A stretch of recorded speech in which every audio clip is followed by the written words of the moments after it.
My name is Kerrie, and my goal is to inspire healing and meaning in all areas of life. In this podcast, we will dive deep into conversations. From heartbreak to freedom, we will explore different self-care modalities, learn to be the best expressions of ourselves, and to live with purpose. I'm here to offer my personal insights and to share my story in hopes that it will guide you on your path. This is Heal with Care, a journey of self-discovery. The first time I heard about Reiki was at a mediumship circle that I attended. The group spoke enthusiastically about its incredible healing power, describing how specific symbols were used to promote healing. At the time, it sounded like a bunch of gibberish to me, and I dismissed it entirely. It just wasn't something I was interested in. Later, during one of the services the spiritual group was putting on, I decided to attend because they were offering Reiki sessions. I watched as people went up for a few minutes of healing, and they left walking away feeling much better, some of them even amazed by their experience. How did the practitioner know they had pain in specific areas of their body? When it was my turn, I didn't know what to expect. I approached it with an open mind, but didn't feel or notice anything, and left questioning whether or not Reiki was even real. One day, a friend of mine suggested I book a Reiki session with someone she highly recommended. She raved about her incredible healing experience and suggested that I try it. She described feeling as though multiple hands were working on her, and she could feel the energy moving through her. It sounded wild. I was intrigued and curious, so I decided to book a session with this person who would later become my teacher and mentor. I walked into the session with an open mind, curious to see what it was all about. Would I feel the sensation of multiple hands? Would I see or feel anything unusual during this session? To my surprise, my experience turned out to be completely different. From the moment I entered the treatment room, I felt an immediate sense of calm and safety. After going over my intake form, she took the time to thoroughly explain Reiki, walking me through everything she was doing, from clearing my energy to doing the treatment to sharing any information she received. What I can say about that session is that I felt calm and completely relaxed. While I didn't experience any magical sensations or the same feelings as my friend, I did leave feeling incredibly well rested, almost like I was walking off of cloud 9, and I was unable to explain why I felt so good afterwards. I wasn't sure what to make of it. Was this all in my head? Was it just the positive energy of the practitioner? I couldn't quite put my finger on it.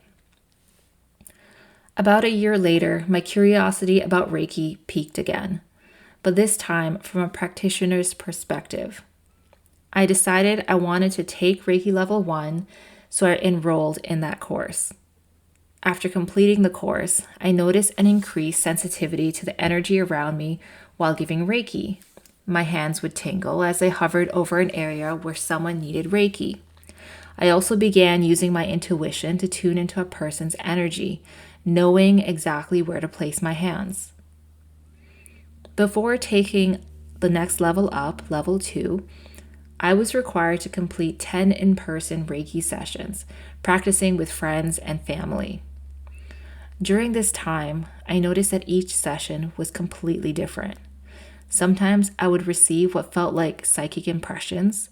Other times I was focused on the sensation of the energy moving, and occasionally I could sense physical ailments. As I channeled Reiki, I often found myself entering a meditative or trance-like state, which also left me feeling very relaxed.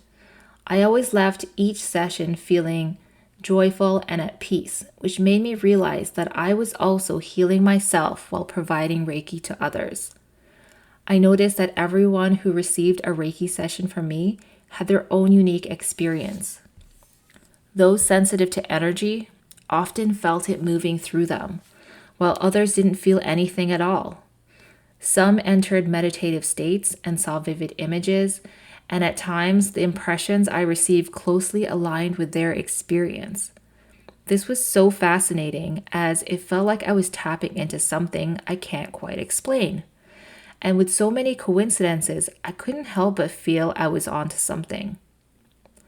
I still couldn't quite put my finger on it, what was happening, but I found myself drawn to the people in the Reiki community and interested to see what would happen as I advanced in this healing practice. I decided to continue my journey and take Reiki Level 2. This time, a different teacher trained by my now teacher and mentor was leading this course. In Level 2, we were introduced to Reiki symbols to help focus the Reiki energy. After completing the course and receiving the placements for these symbols, I noticed a significant shift in my practice. For those unfamiliar with the process of Reiki, Reiki masters pass on their knowledge to students through attunements, which are now called placements or ignitions, enabling practitioners to begin channeling Reiki, and with each level, the strength of the energy increases. The more Reiki sessions I offered this time around, the more I witnessed emotional releases. Some clients would cry during or after their sessions. I still remember the first time this happened. The client didn't understand what was going on. I reassured them that this was part of their body's natural response to the healing process. As I've mentioned in previous episodes, tears are a sign of healing. By the end of the session, that client, like many others, reported feeling so much better after. This happened many times after, as I gave Reiki to different people, which made me begin to understand the healing effects Reiki has on my clients. I want to take a step back for a moment as I forgot to mention a very important part of my journey. During my Level 2 training, we had an odd number of students, so my teacher and I were paired for a Reiki exchange. And when she gave me Reiki, something felt different when she touched me. It sparked my curiosity, prompting me to book a session with her. Even though she was fully booked for the next month and a bit, I made sure to secure a spot for myself. The week after completing my Reiki Level 2, my relationship took an unexpected turn. After 12 years together, my partner and I realized we were heading in different directions and were about to part ways. I had to put my practice on hold to focus on rebuilding my life. I knew I needed to find a way to move forward. Determined to lift myself out of the darkness, I was in search of a retreat. I couldn't find a website that I trusted when all of a sudden someone posted in our Reiki group a retreat for Costa Rica. I was now packing my bags and heading out. That trip became a blessing, and I fully believe it was guided by Reiki, giving me the opportunity to gather myself and to begin healing my heart. Just over a month since my initial heartbreak, it was time for my Reiki session with my teacher. I thought I was managing well, all things considered. I knew I needed the session, but I didn't realize how much I needed it until I was on my way over there. As I drove, an overwhelming sense of desperation washed over me. I just needed to get there. When I arrived and opened the door, I saw my Reiki teacher standing there. The moment I stepped inside, I couldn't hold back. I collapsed into her arms, tears streaming down my face. She held me and gently consoled me as I ugly cried and struggled to catch my breath so I could tell her what happened. She quickly cleared my energy, guided me to the Reiki table, covered my eyes, and led me through a calming meditation before beginning her work.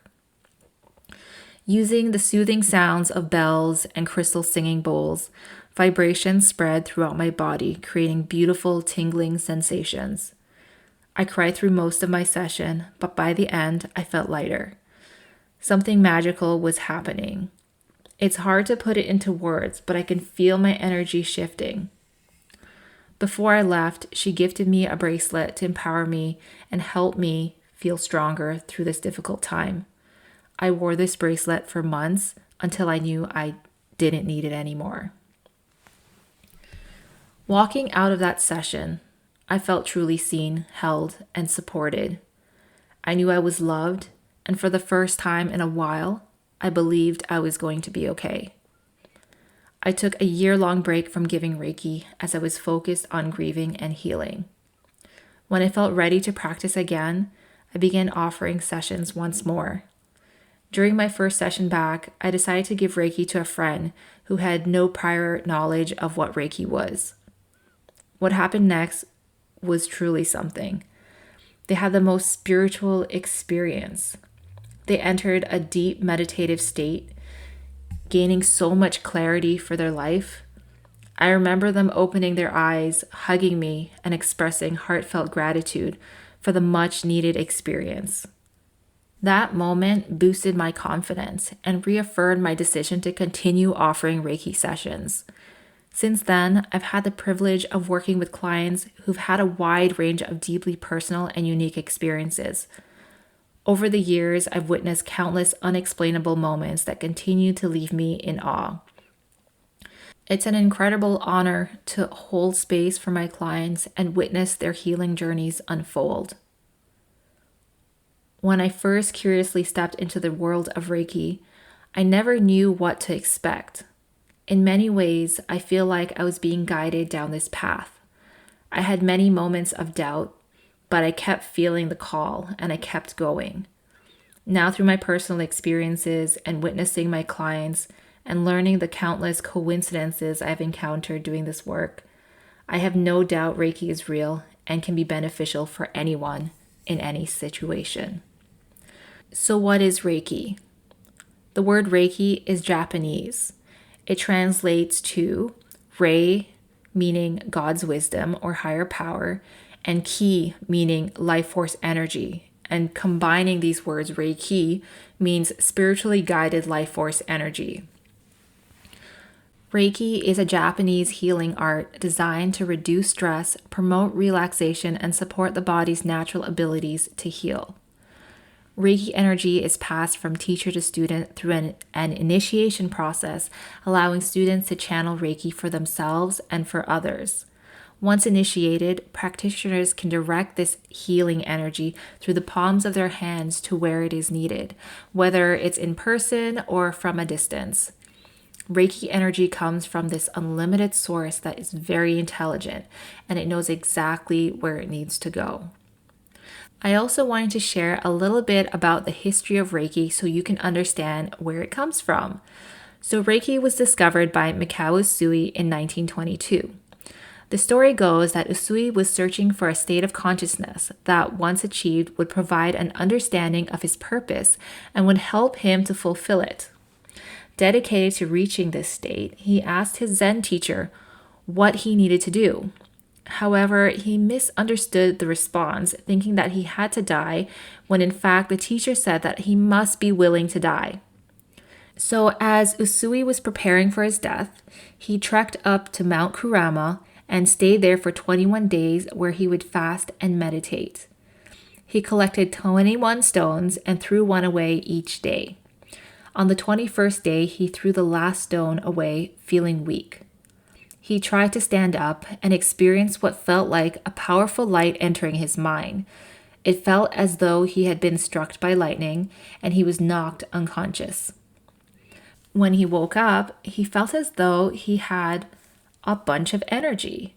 This was a miracle because after fasting for 21 days, there is no way that you would have that much energy.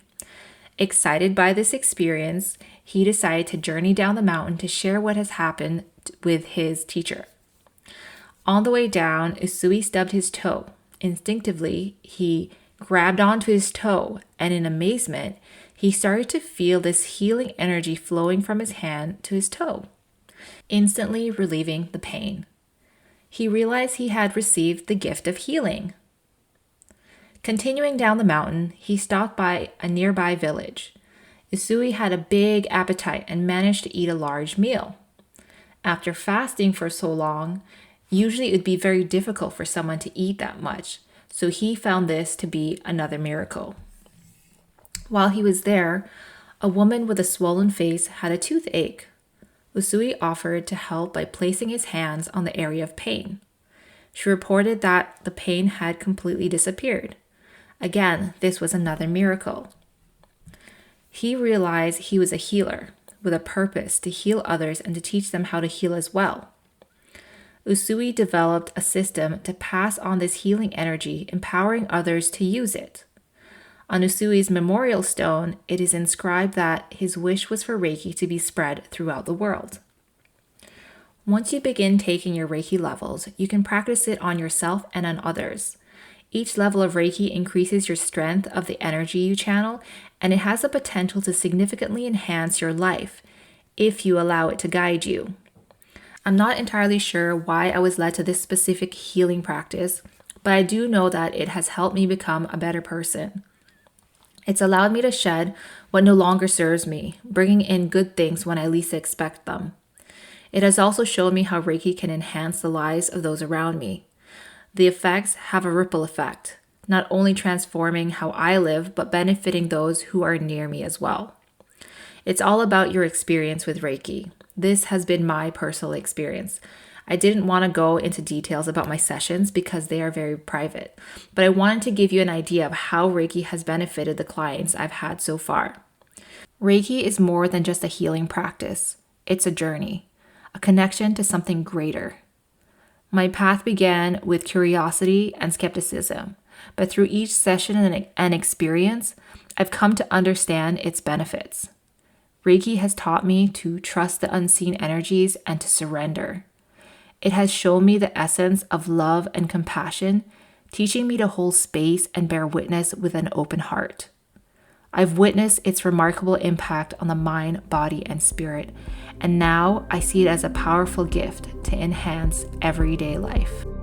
Thank you so much for listening in. I hope you found this episode insightful. If you feel called to, please share this podcast, subscribe to it, and leave a rating and review. If you have any questions, comments, or feedback, you can email me at healwithcare@gmail.com or follow me on Instagram at healwithcare. Have a wonderful day, and I'll see you in the next episode.